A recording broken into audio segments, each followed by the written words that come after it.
Here with Dan Griesbaum, Dave Keilitz Ethics and Coaching honoree, Grosse Pointe South since 1984, over 900 wins, 2 state championships, and 8 state record, 8 appearances. So, Coach, thanks for jumping on with me.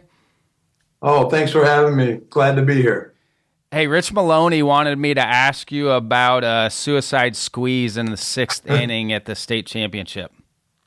Well, yeah, we're tied 1-1 and got a guy on third, and my batter, Mike Hackett, didn't like his 2 swings that he took against that pitcher, so he had a 1-2 count on him, and I gave him the suicide squeeze sign.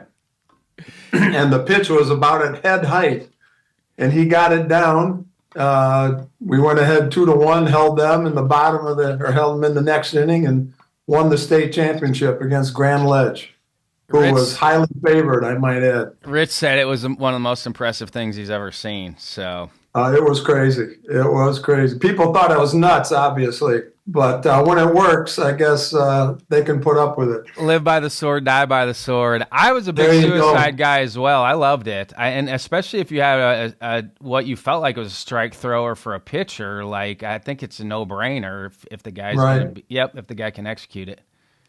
Well, the crazy thing is, Ryan, I did it again in a few years later, and actually a lot later. It's a district championship against our crosstown rival, Grosse Pointe North. And I had bases loaded, 0-2, 1 out. Fortunately, the guy grooved a pitch, and my pitcher or my hitter got it down, and the runner crossed the plate before the pitcher even picked the ball up. I mean, it was just crazy. And we went nuts then also. Do you still use it? Do you still use a suicide? Oh, I do. I've never been real big on the safety. We've done it a little bit, but I'm going to go all in and just hope that it works out. And, the crazy thing is the vast majority of the time it has. I think both are great weapons. Yes, yeah. Especially as much as kids are swinging and missing now. Like, I think there's value to both of those options still. Oh, absolutely. In both cases, both of the hitters just took kind of weak swings against pretty good fastballs. So I felt they had to do something.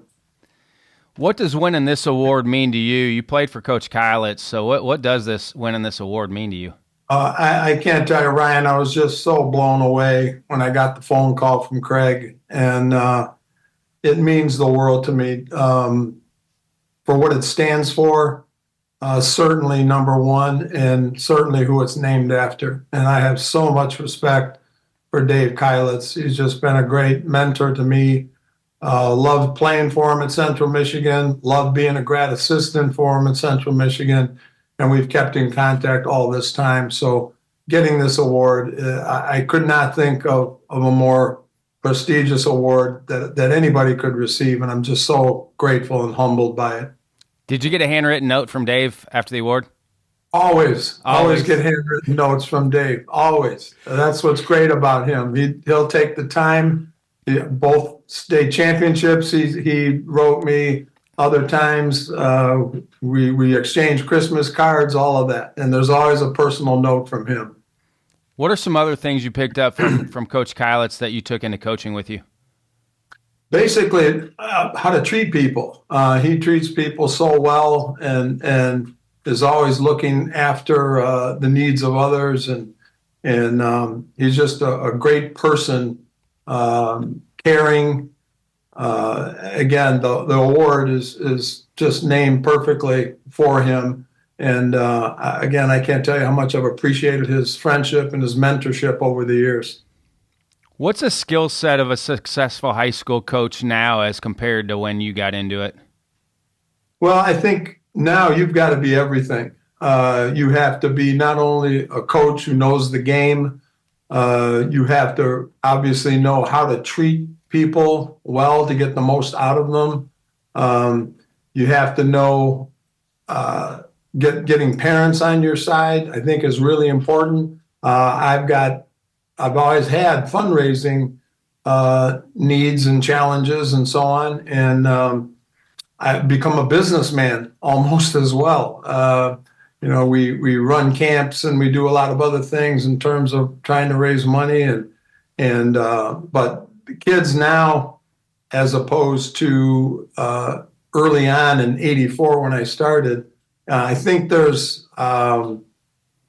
more of a need for personal attention and they need to trust you, okay, more than anything else. And I really believe the saying, they don't care how much you know until they know how much you care. I really do believe that. And I have had just tremendous kids over the years and tremendous parents. A lot of coaches have negative comments to say about parents, and I really can't tell you, even though you're not going to please 100% of the people 100% of the time, I really had just a great, great relationship with my parents in this community, and they've been so supportive, and they've given me such great kids to work with. How do you cultivate that? You hear that all the time, well, parents this, and I'm like, well, parents can be a huge advocate and a huge positive for any organization or program. Right. How do you cultivate that with your parents? I think really getting them to understand that I'm here for them and I'm here for their kid. Their kid is number one. It's not my record.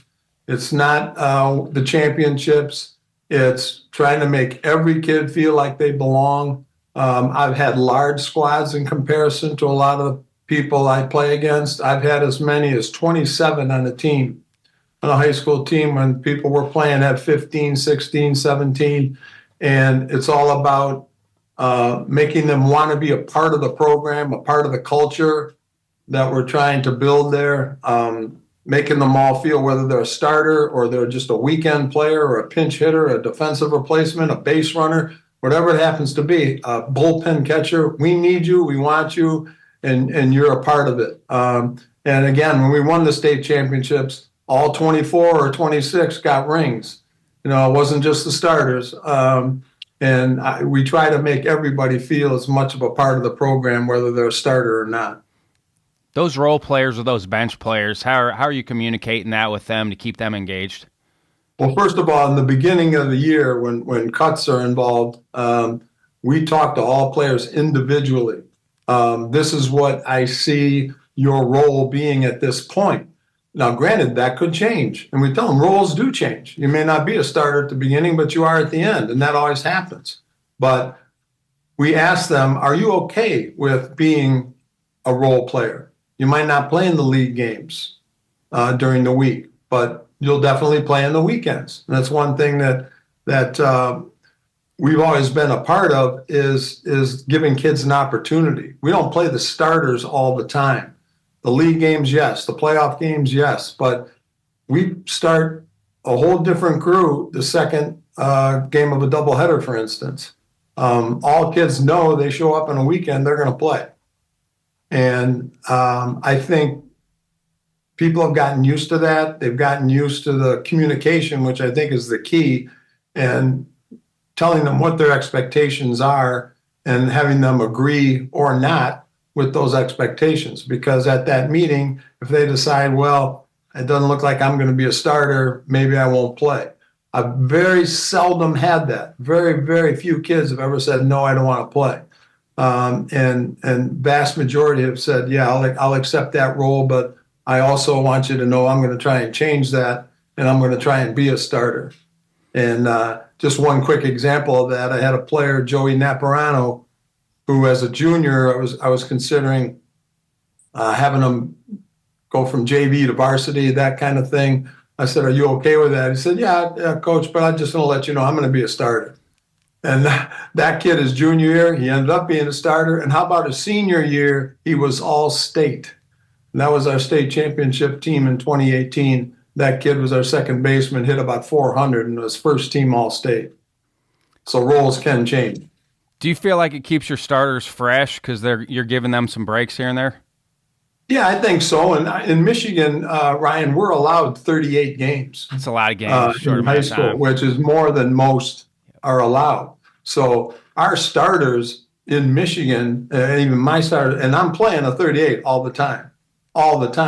And some teams don't because they go, well, I don't have the pitching to do that. Well, why didn't you keep more kids? Let your outfielders pitch. Who cares? I've had outfielders throw 2, 3, 4 innings. Who cares? What do you care about the weekend games and so on? Give everybody the opportunity and have some fun. Has anything stayed the same with the skill set over the years?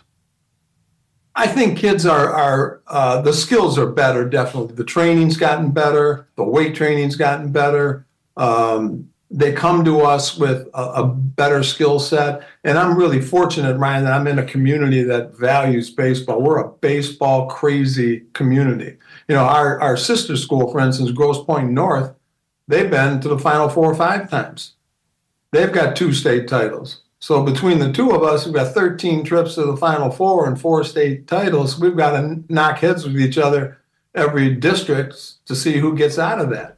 But my community is just a tremendous baseball community. The Grosse Pointe Wood Shores has been to the Little League World Series 3, 4 times. So I'm blessed in that regard that it's really a baseball community that values the skill and values the game. And we have kids camps, for instance. We've got some camps, the 21st and 23rd. We've got about 80 in one camp and 100 in the other one. And it's just hitting camp, 2nd through 6th graders. And they learn the way we'd like them to play early on. Do you feel like that helps your incoming freshmen because those kids have been through your youth camps and they kind of know what to expect when they get Absolutely, to high school? Absolutely. Yeah, every kid that's in our program most likely has been to our kids' camps. Every player. And they look out, the kids, the 2nd through 6th graders, we have our kids work the camps, obviously, our current players, and they certainly look up to them and want to be them when they get older. How are you setting up your kids' camps? Well, these are just hitting camps, for instance, right now, but I've had pitcher-catcher camps as well as all skills camps. These hitting camps, they'll rotate through 5, 6 different stations, tee work, soft toss, short toss. We have little hitting contests. We have a little wiffle ball game with them. We do their exit velo. They love that. And the skills camps, we'll do infield, outfield, pitching, catching, sliding. We'll do all of that and rotate them through 5, 6 stations in a 3-hour camp. How are you teaching sliding with the little guys? I get this question all the time from the youth coaches. It's tougher for them, but we have the slide right. You got to have the slide right. And that works really well. We have our coaches and our players demonstrate to them. And it's one of the stations, for instance, that we're going to have at our camp this weekend. Teach them how to, approach and tuck the leg and hands up and that kind of thing. And I think it does help because I don't know about you. When I go to a Little League game and I see some of these kids sliding, it scares me. It really does because I'm afraid somebody's going to break an ankle or turn their knee or whatever. So we try to teach them the right way to do it. How special has it been for you? Your son Dan's, he's been by your side as a player and now as an assistant. I can't tell you. First of all, my best time in coaching was the 4 years that he was at South. Okay. And the crazy thing is, Ryan, we didn't really win anything huge then. We won a district, a regional, league title, whatever, but we never got to the Final Four, but it was the most fun time. And then I was able to obviously watch him at Central. He played there 30 years after I did, was part of a MAC championship and so on. And he kids me, you never got a MAC championship when you were there. And I said, yeah, but I was MVP. So I got you there. So, but it's been great. And he's been with me for 20 years since he got out of college. My other assistant, Matt Reno, has been with me for 25 years. And my pitching coach, John Hackett, has been with me for about 30 years. So in my 42 years there, I've got some guys that have about 75 years of total experience with me. And I certainly could not have done any of this, accomplished anything without them. And my son, just having him around, he's just so good at what he does. He knows the game so well. He's a great hitting coach for us. He knows the catching position. And he's just great in terms of a mentor for the kids. And the kids really respect what he does. We did a father and son series during COVID where I interviewed a bunch of father and son pairs, and the dads all said that was their best time Absolutely. when they were coaching their kid. Absolutely. Some challenges, though. I mean, did you guys have any bumps in the road? I think, Ryan, that you're as a coach and you got your kid on the team, you're probably harder on him than you are. People think you're going to show favoritism. Well, it was pretty easy because obviously he was a good player. I mean, he played JV as a freshman, but played varsity and started as a sophomore, junior, and senior. So when they're a really good player, I think that is going to be less of a problem. But I, if anything, I might have been harder on them rather than too easy on them. I say that a lot. I think the other players see a different side of it, and I think it brings the team closer together because they do see that the dad is harder on their son than they are on the other players. Yeah, I think it gives them a little bit of a break too. Yeah. How long's Dan been with the USPBL? He left the Tigers about, I think it's 5-6 years ago, in that range. So I think it's been about 5-6 years. I've had some players go through that league, by the way. I've had some former players playing that league. Yeah. And the games are a lot of fun. It's a great atmosphere, and the competition's pretty good. There's some really good athletes there. Do you consider Grosse Pointe South the best public school in the state? Of course, I'm a little partial, but yeah, I think we're up there because in Division I, which is our highest division, we've got more Final Four appearances. The only ones that have more than us are private schools, Brother Rice, Catholic Central, and so on. And the other thing too, Ryan, what a lot of people don't realize is we're a closed district. My kids have to live within our boundaries. For instance, if a kid is even in the North District, he can't go to South. He's got to go to North. Okay? And you got all these other schools. Forget about the privates for a minute. We've got all these open enrollment school of choice districts that we're playing. We've been in the MAC Red, which is one of the top divisions in the state, leagues in the state, and we're 1,100 and some students. Well, Dakota at the top there, they're about 2,900. So, for what we've been able to accomplish, the thing that I'm the most proud of is that we've done it with homegrown kids. I can't go recruit. I can't go get who I want. Nobody can come in unless they move into the district. So I think given that, there's some great public schools in Michigan, Northville and Saline and Grand Ledge and some of those other schools. They're great baseball schools, and they certainly are comparable to us. But our unique thing of being a closed district, I think, sets us apart. Do you feel like that helps you develop a little bit of a culture where you all have a chip on your shoulder? Oh, yeah. Definitely. I think when we play the toughest competition we can find, we'll play the Brother Rices and those people. And we've been in the tougher leagues for the most part. And it does. It gives you a little bit of an underdog type mentality going into it. But our kids know, and again, the culture that we've tried to instill over the years is that we can play with anybody. We'll go down, and early on, Ryan, I went down and played Cincinnati Moeller.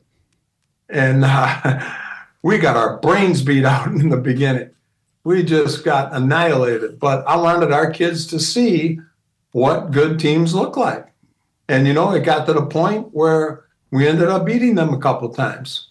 One of the times when I had Chris Getz, who was a MLB player, and, he was our closer and through 90, 92 as a closer, whatever, but played shortstop for us. And we ended up beating Moeller a couple of times toward the end. But we had to take our lumps, certainly in the beginning. Chris Getz was a freshman at Wake Forest when I was coaching at JMU, and then I go to Iowa the next year, and I look at Michigan's lineup, and I'm like, I know that name from somewhere. I'm like, Oh, that kid just wore us out last year. I'm like, what's he doing here? Yeah. He had a great career at Wake Forest. I don't want to see him in Michigan too. Right. Well, his dad went to Wake Forest. That was the connection early on. Yeah. Was it Coach Keilitz that kind of inspired you to get into coaching? I like all players, Ryan, I thought maybe I might be able to play pro ball. I thought I was going to get drafted out of high school. I didn't. Could have been a number of reasons, but so happy that I went to Central.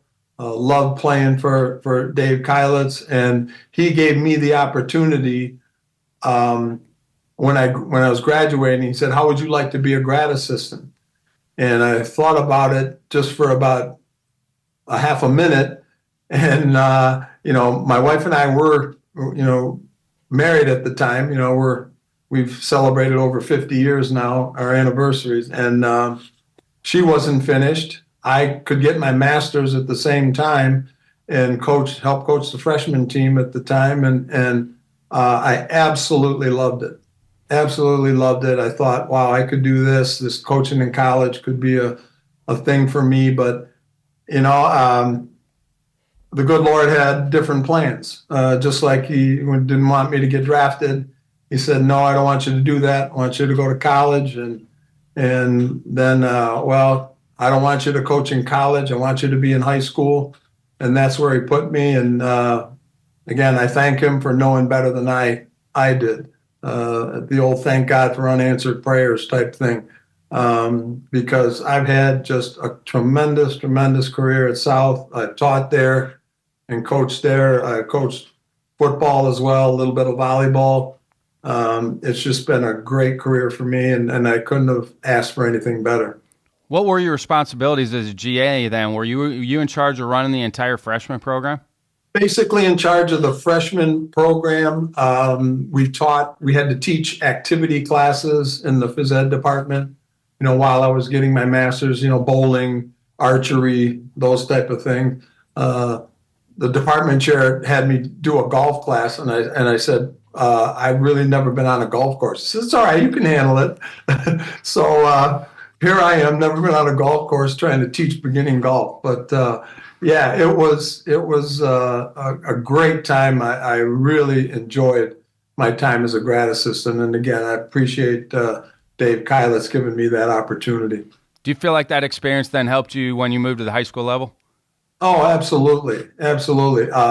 I think going in, just the respect, I think that you get telling them that you're a college player and that you coached at the college level, that certainly gives you an instant degree of credibility. No doubt in my mind. No doubt in my mind.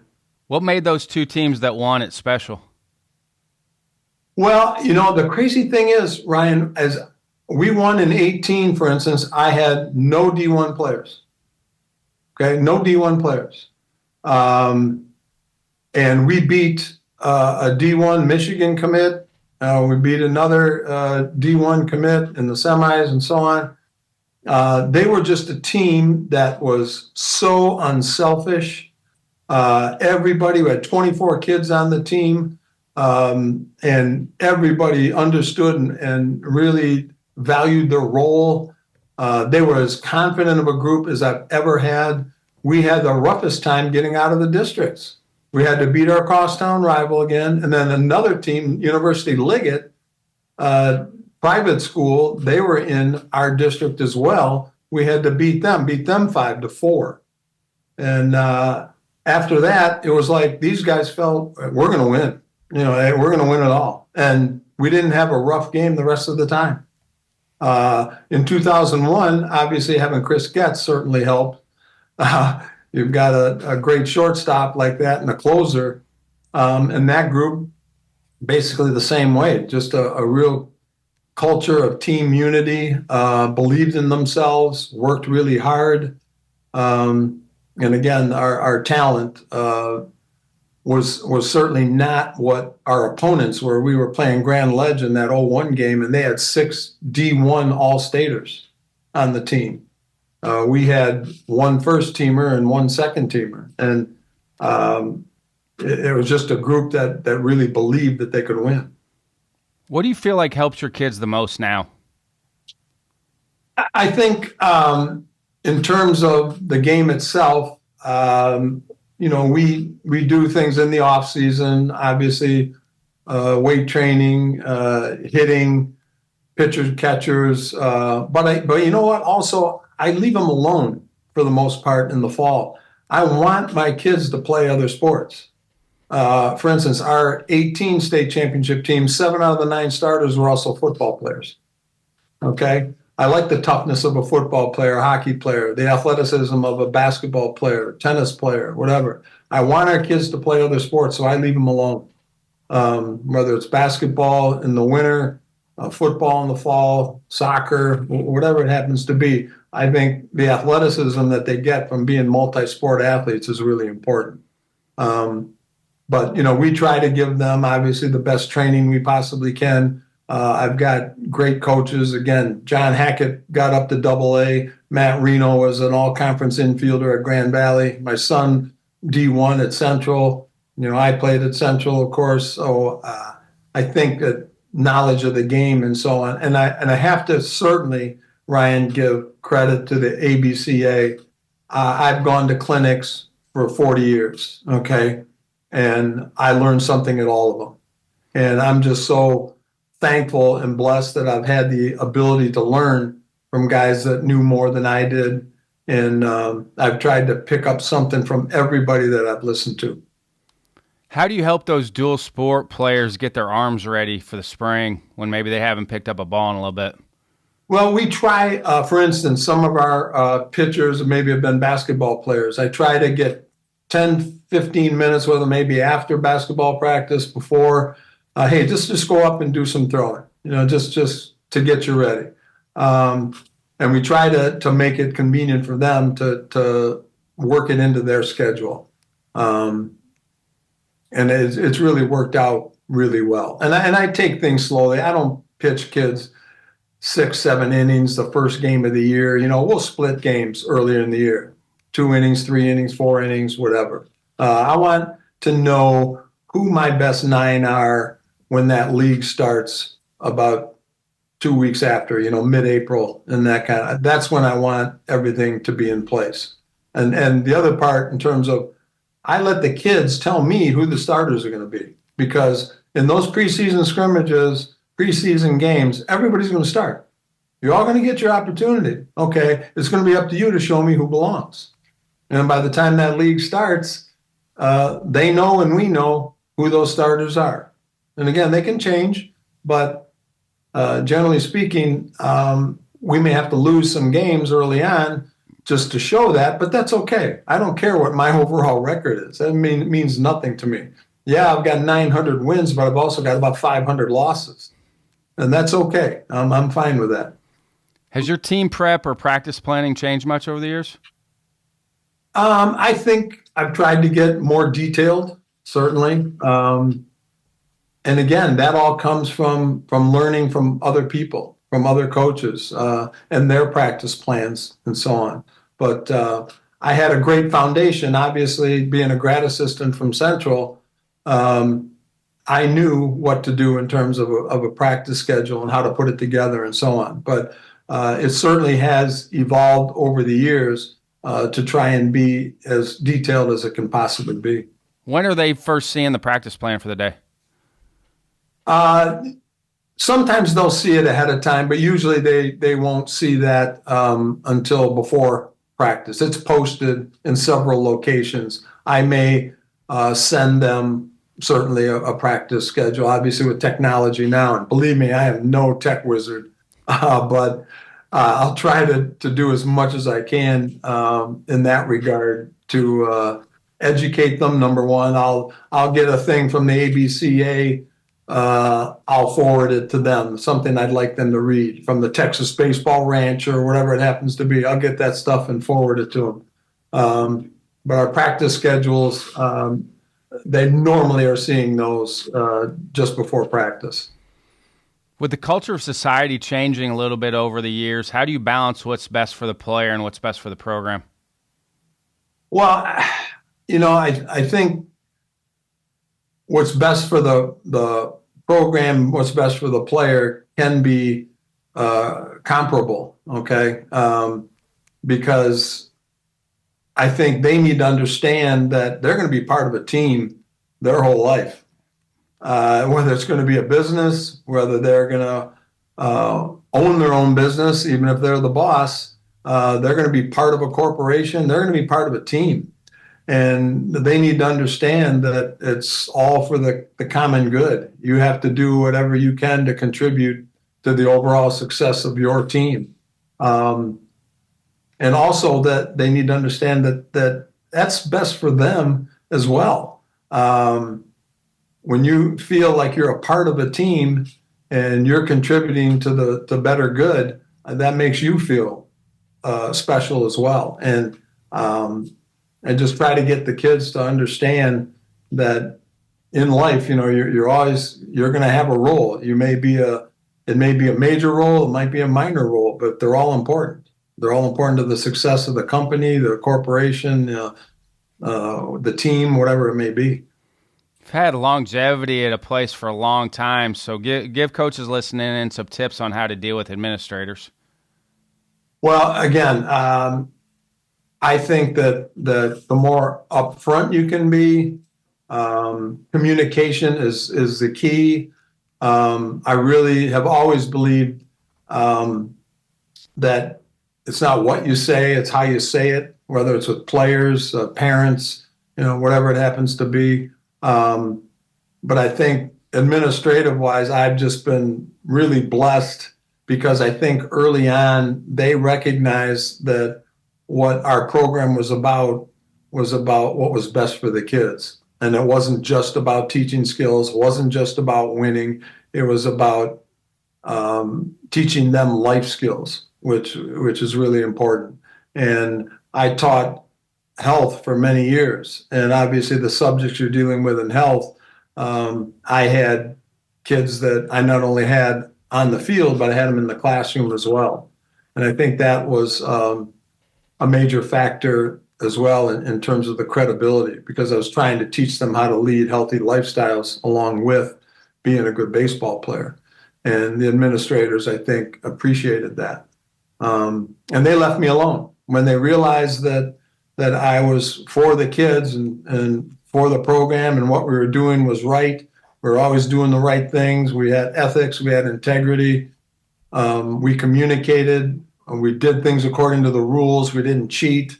They left me alone and realized that they didn't have to worry about what we were doing. We do talk about habits and routines on here. What are some healthy lifestyle tips?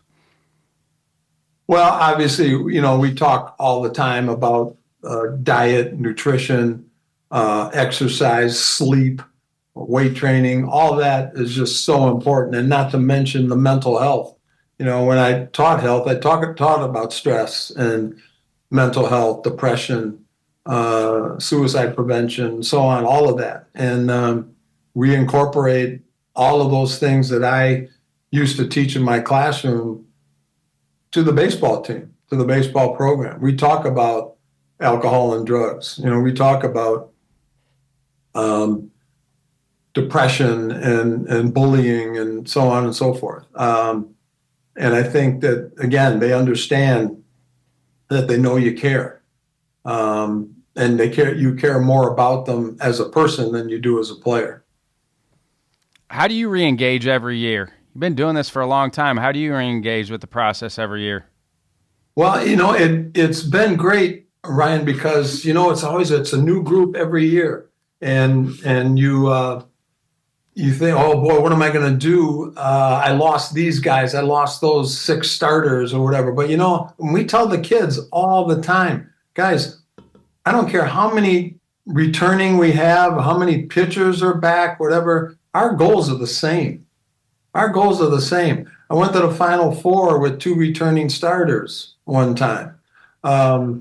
We were runner-up in the state, and we were 27-18 as an overall record. Okay, it's all about, again, getting them to believe that, hey, you're a part of a culture of a program that just wins, and that's expected of you too. Don't think just because that we've got 2 returning starters that the goals aren't the same. All right. And it really kind of cracks me up when I hear coaches sometimes say, Ryan, well, we're a year or 2 away. We're rebuilding. Okay. Rebuild. Do kids want to hear that? Your kids want to hear you say we're a year away, or we're 2 years away, or we lost this guy and we lost. They don't want you to hear. They want you to believe in them, and that's what we've tried to instill. What does the term winning baseball mean to you? Oh, I think again, it's the effort. It's again cliche, but it's the journey rather than the destination. Okay, it's about climbing the ladder. I've heard that the other day. You can't just go right to the top. You've got to climb each step. Each step of the way, and you've got to be willing to do that. Everybody wants to win, but what are you going to be willing to do to get there? And every year it's a challenge because you do have a new group and you have to learn how each individual is motivated. Teams aren't the same. Some teams maybe are more team players than others, but that's up to you to figure out and how to get the best out of them. And that's the challenge that I like every year. But I have become much more, Ryan, in my later years, more about the journey and the everyday contact with the players rather than the result at the end of the year. Yeah, you're rewriting a story every year. Like it's a different story every year. Exactly. And again, Ryan, I'm not ashamed to say my faith has been very, very important to me. And when I realized and just treated kids the way my faith teaches me to treat people and so on, that's when the bell rung and I really got it. That's when I really got it. And the crazy thing is, a lot of people think that if you don't cheat, if you don't lie or whatever, you're not going to win. And then that is so untrue. It's so untrue. I won more after I felt that I was really doing things the right way. I won more. And I felt better about it too. And it's unfulfilling. Exactly. I don't care what anybody says. Like if you're doing it the wrong way and you're getting results, it's not as fulfilling as doing it the right way. No, absolutely not. I've always said I've got to look myself in the mirror.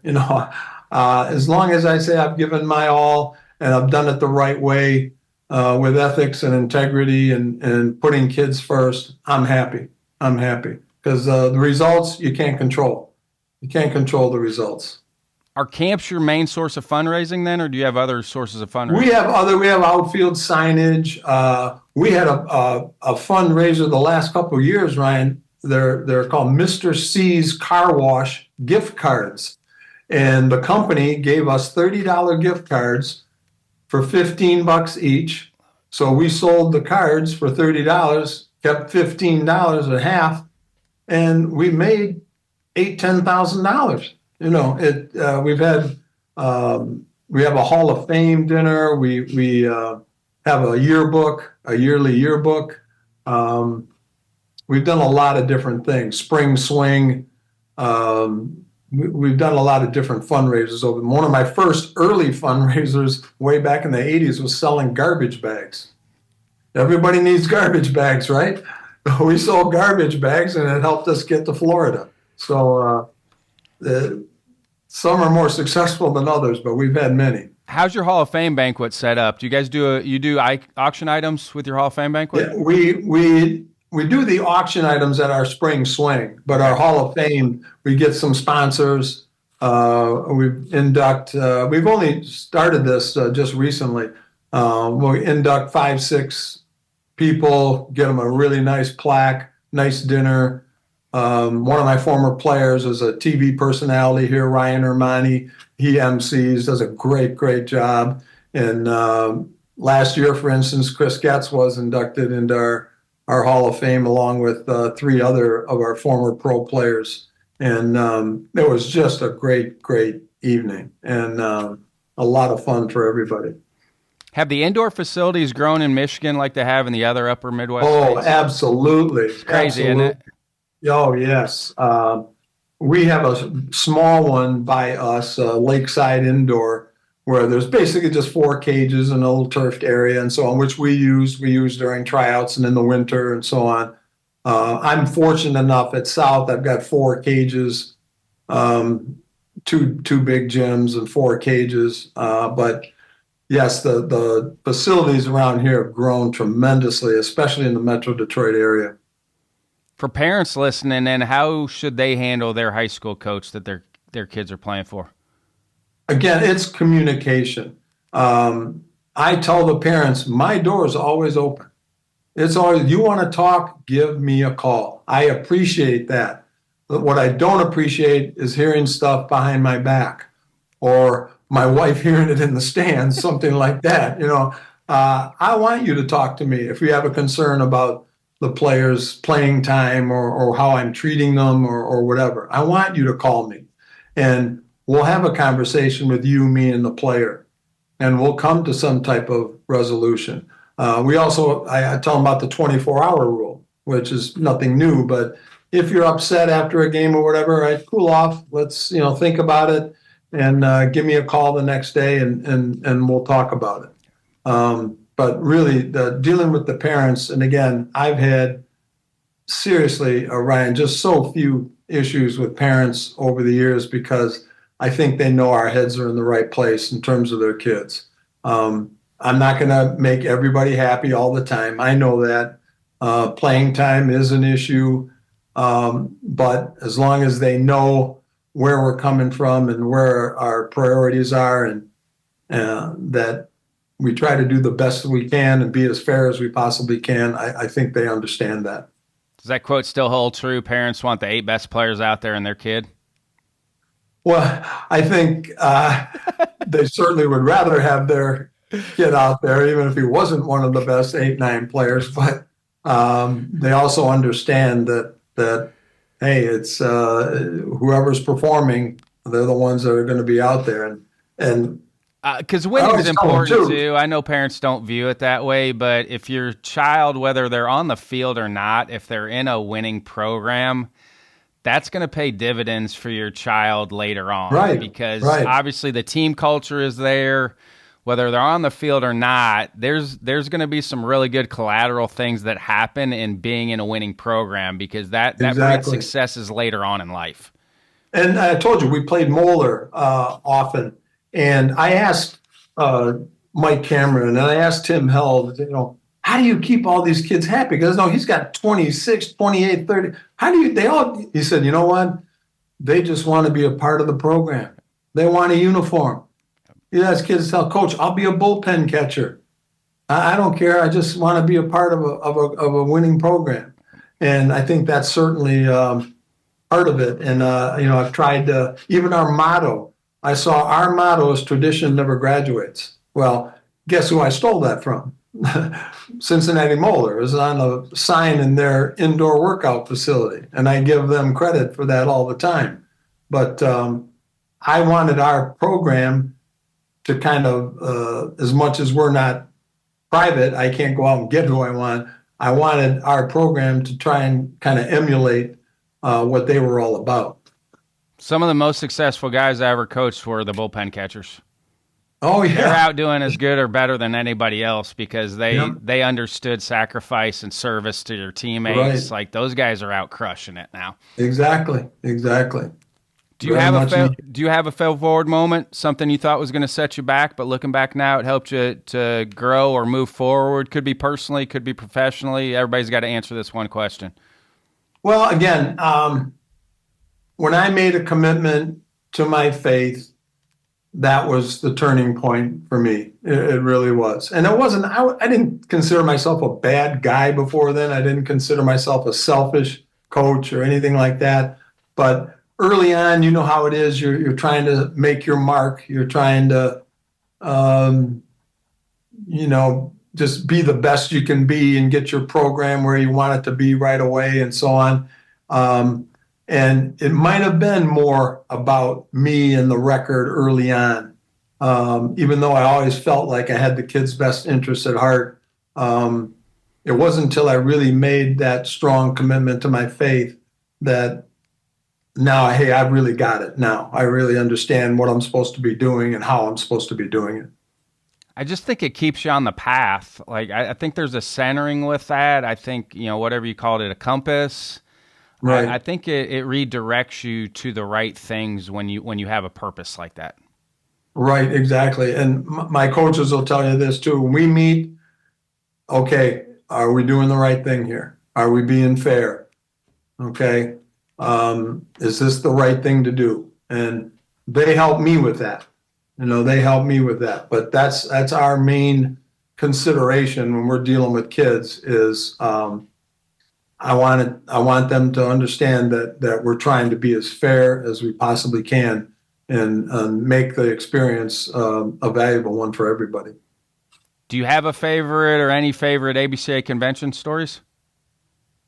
Oh, there have been so many conventions I've enjoyed so much. Ron Polk is obviously he's a great clinician. I love listening to him. I actually backed up. I followed Coach Polk at the Michigan clinic a couple of years ago. Oh wow. Wow. That's awesome. Yeah, that's a tough act to follow, believe me. Tough act to follow. And then Jerry Kendall and Skip Bertman and a lot of those speakers, Rich Maloney is just one of my favorite people. Love him to death. And of course my relationship with Dave Keilitz and so on. And the ABCA has just been it's just been such a great learning tool for me. And again, you think that after 40 years of going to clinics, you think you know it all, but you don't. And if you don't keep up, you're getting behind. So what are some things lately that you've seen that you weren't doing that maybe you made adjustments on here lately? Well, I think the biggest thing probably was pitching loads. And, now in Michigan, for instance, we've got pitch counts where we've never had before. And, you throw more than 25 pitches, you're sitting a day, 50 pitches, 2 days, 75, 3 days, and you can't throw any more than 105. Well, did we really pay that much attention to pitch counts before? And now I think that's probably the biggest thing is arm care and making sure they're not overusing your pitchers more than anything else. I think that's probably the biggest thing. How are you tracking their workload management? Because you see it all the time at the end of the year. Something will happen in a state playoff game where somebody went over their limit. How are you tracking that to make sure you're staying? Well, we have a pitching record. We have to keep a pitching record. Every time they throw, the amount of pitches is recorded. Both coaches have to sign off on it at the end of the day? Yes. Yeah. Love it. Keep everybody accountable. And that's been the biggest thing. So with the way it is, it's almost impossible for us to overuse anybody. Love it. It really is. It's almost impossible. Certainly all kids are different, but in terms of their load, some kids are better throwing an inning or two in relief more often. Others are better as starters. But I think just the load management there has almost been done for us because of these pitch counts. Yep. I just think it's the way it should be. Yeah, yeah. Got to have guardrails on some things. Yeah. Oh, yeah. Because if you don't, and you've seen it as well as I a high school kid doesn't know. Like they don't know. No, plus they'll you've tell got you some they feel coaches great every time. And you've got some coaches that have those great arms, and they're going to use them to the best of their advantage. Yep. They're going to throw them as often as possible. Yep. And that's not good for the player in the long run, even though he might win you a state championship. What are you going to do? But it's going to cost you down the road. Exactly. Always Exactly. does. What are some final thoughts before I let you go? Well, again, I just am so honored and humbled with this award. It's just the best award I think that anybody could ever get. And I give credit. I have to give credit to my community, my parents, the players, my administration, my assistant coaches, and especially my wife, Paulette. She's been with me, watching me coach or play since I was 16. And I couldn't have done any of this without her. Her support, her love, her counsel, none of that. I could not have done any of this without her. That's amazing, by the way. High school sweethearts? Yes. Love it. You guys are outliers in this generation of people. You guys my are family, outliers. It's awesome. My family is certainly number one. and they've had to make sacrifices for me. My daughter, Carrie, is just a wonderful young lady, teacher also. I've got 6 grandkids now. Dan has 3, Carrie has 3. I love watching them playing hockey and baseball and whatever else.